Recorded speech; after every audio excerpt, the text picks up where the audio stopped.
Ahí escuchábamos a Robert Johnson con Yo y el Diablo Bluesero, Me and the Devil Blues.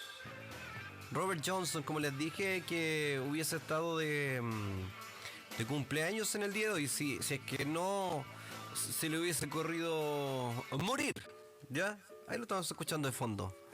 Hay mucho mito, hay mucha historia que rodea a este desaparecido músico de blues. Me gusta el blues. Es como viene de adentro esto, la música del alma. Robert Johnson nacía entonces, como les dije al inicio del programa, un 8 de mayo de 1911 en Mississippi. Si no podía nacer en otro lado, en Mississippi, en Hazel Hearts, así se llama más o menos la localidad. Fue un cantante, compositor, guitarrista, conocido como el rey del Delta Blues. Grabó entre 1936 al 37 y estas grabaciones muestran una notable combinación de canto, habilidades de guitarra y talento en la composición que influenciarían a generaciones de músicos. Y a pesar de solo haber dejado un registro de 29 canciones, su enigmática vida, pobremente documentada, y también su muerte a la edad de 27 años. Esto es del Club de los 27, por si acaso, junto a Morrison, junto a Jones, junto a Joplin y todos los otros, Cobain, qué sé yo, Amy Winehouse también. Todo eso ha dado lugar a la creación de muchas leyendas, mitos sobre su persona. Una de ellas dice que murió envenenado por un marido celoso 3 días antes, y otra que en un cruce de caminos, él también se dice que vendió su alma al diablo. ¿Para qué? Para poder tocar la guitarra de una manera muy particular, como lo hacía Robert Johnson. Es considerado por muchos el abuelo del rock and roll. Su locución, la originalidad de sus canciones y su estilo de tocar la guitarra influyó a muchos músicos como Fogerty, como Dylan, como Johnny Winter, Hendrix, Jarvis, los Led Zeppelin, en fin, todo eso. Lamentablemente falleció un 16 de agosto de 1938 en Greenwood, Mississippi, en Estados Unidos. Como les dije, habría estado cumpliendo 113 años en el día de hoy. Pero Robert Johnson, ¿por qué aparece, se crea este mito con respecto a su relación, supuesta relación con el diablo, que no era ninguna esposa, era Satanás mismo? Porque Johnson, hasta los 20 años, fue un guitarrista del montón. No tenía ninguna habilidad que lo hiciera sobresalir del resto, ¿ya? Un intérprete mediocre, lo consideraban muchos. Los bluesmen, Sunhouse, como se les llama, son los que cuentan esta historia, porque como les dije al principio, es una historia pobremente documentada. No hay mucha documentación con respecto a la vida, la historia de Robert Johnson. Todos son los rumores, que sea el boca a boca, de lo que se conoce de la vida de este desaparecido músico. Fue influencia, como les dije, para muchos, y muchos que atestiguan incrédulos el antes y el después de Johnson. Es por eso que aparece este mito. En efecto, estaban ahí cuando poco menos que echado de los bares de música de Robinsonville, que regresó un año y medio después convertido en un intérprete excelente. Lo inexplicable de ese florecimiento repentino se lo atribuyeron al pacto, a este supuesto pacto con el diablo, una salida airosa para aquellos que se sentían dueños de la verdad en el blues hasta ese momento. Nadie desaparece y vuelve siendo el mejor, decía uno de los que cuenta esta historia. Willie Brown es su nombre.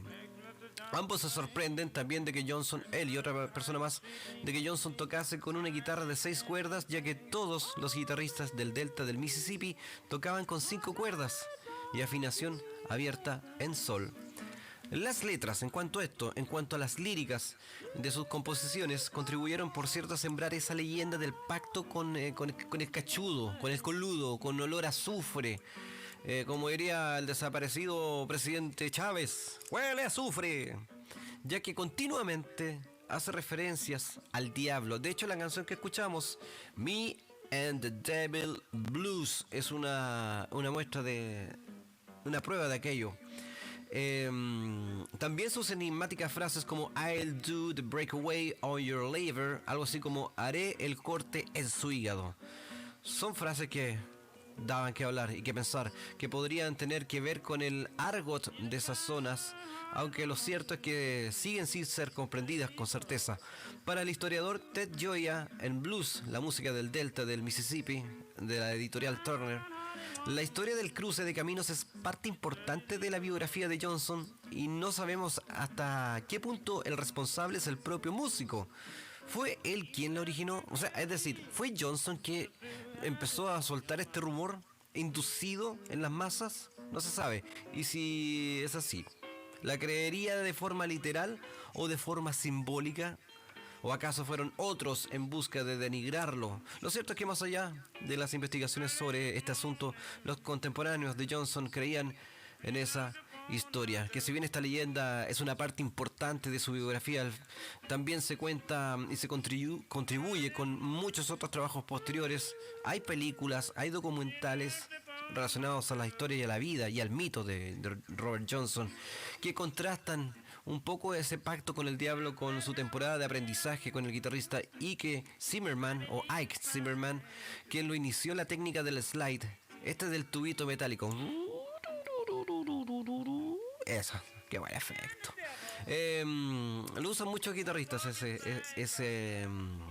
esa técnica. Y también de diferentes armonías que logró dominar en muy poco tiempo. Toda esta enseñanza tenía una particularidad. A la medianoche se reunían en un cementerio a practicar porque era allí donde los conocimientos no se olvidaban. Es la historia, parte de la historia y del mito de Robert Johnson, a quien también se le atribuyen muchos tipos de muerte. Hay muchas inspiraciones con respecto a esta historia. Hay unas muy simpáticas, hay unas muy divertidas, como por ejemplo es el caso de una película que se llama ¿Dónde estás, hermano? Donde se toma de varios aspectos literarios esa película, centrándose en su mayoría en lo que es la Odisea de Homero, la historia de Ulises cuando se despega de lo ocurrido en la batalla de Troya, de la Ilíada, y se va a nuevas aventuras con su barco, con su gente, con sus marineros, y le pasan una y de otras enfrentando momentos realmente míticos contra seres mitológicos. Y es un poco de lo que se toman en esta película ¿Dónde estás, hermano? Para retratar la historia de tres hermanos que se escapan de la cárcel en los años 30 aproximadamente, en el cual se encuentran con un chico, un guitarrista de color afro,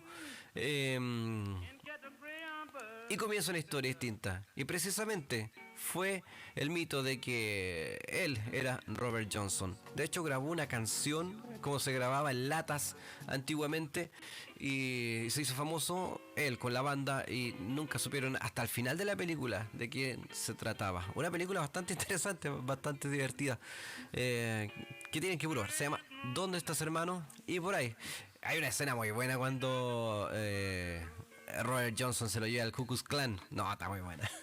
Nos vamos entonces, no con Robert Johnson, porque ya lo escuchamos, sino que vamos a seguir con la onda un poco cincuentera ahora, porque vamos a quedarnos con uno que también hubiese estado de cumpleaños en el día. Ricky Nelson, también conocido dentro de la escena del rock and roll en los 50 sobre todo. Nacía un 8 de mayo de 1940. Es el creador de una canción que popularizó los Creedence Clearwater, que se llama Hello Mary Lou. Él es el creador de esa canción. Falleció lamentablemente a los 45 años de edad el 31 de diciembre del año 85, cuando se estrelló el avión en que volaba rumbo a Dallas, Texas, para celebrar la Nochevieja. La última canción que interpretó antes de su muerte fue Raven de Buddy Holly. Un poco repetida la historia de aquellas estrellas de rock que fallecieron en un accidente aéreo. Nos vamos entonces con Ricky Nelson. Esto se llama... Esta es de aquellas de los años 50. Teenage Idol. People call me a teenage idol. Some people say they envy me. I guess they got